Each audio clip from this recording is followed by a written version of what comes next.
The book of Isaiah is the 23rd book of the Bible, and it has long been known as the Mount Everest of Scripture, a massive, towering work that many readers struggle to summit. Most readers find themselves lost midway through. Suddenly, the historical setting and the tone of the narrative shift without warning, making the second half of the book feel like a different world entirely. Navigating this text requires looking across a timeline divided into 3 distinct historical eras. Each of these eras speaks to a different generation of Israelites, facing its own unique existential crisis. This structural layout transforms the book from a series of erratic oracles into a precise architectural map of the major shifts in Israel's history. In chapters 1 through 39, we are in the 8th century BCE. The immediate threat is the Assyrian Empire, a military machine bearing down on the northern and southern kingdoms. This era, known as Proto-Isaiah, is defined by a message of judgment. The prophet rebukes the people for abandoning their faith and attempting to find security in political alliances rather than their God. This first section establishes the consequences of that rebellion, setting a narrative stage where the nation is broken and in need of a rescue. At chapter 40, the story jumps forward 150 years.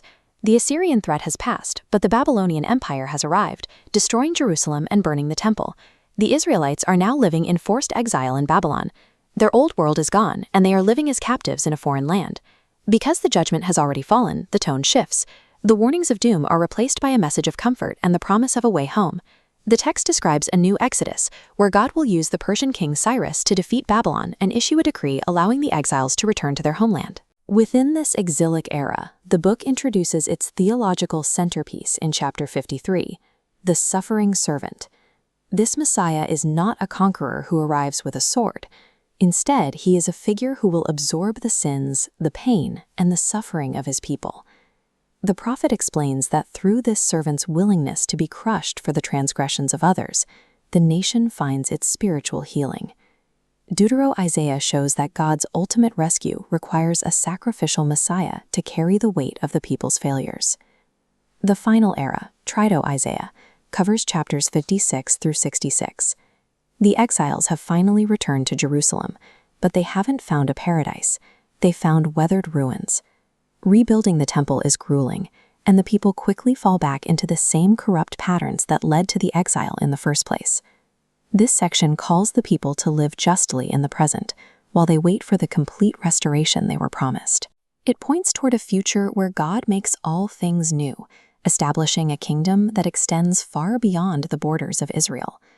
This final section grounds the lofty promises of the previous eras in the gritty reality of a people learning to wait for their redemption. When we step back, these 3 eras, the warnings of the 8th century, the comfort of the exile, and the struggle of the return, all interlock. Together, they form a single unified narrative about the nature of God's relationship with his people. The prophecies of the suffering servant became the definitive blueprint for understanding the mission of the Messiah for thousands of years. It reveals a plan for redemption that spans generations and persists even through periods of national collapse and exile. Understanding this timeline provides a map for the journey, revealing a vision of hope that has remained steady for over 2 millennia.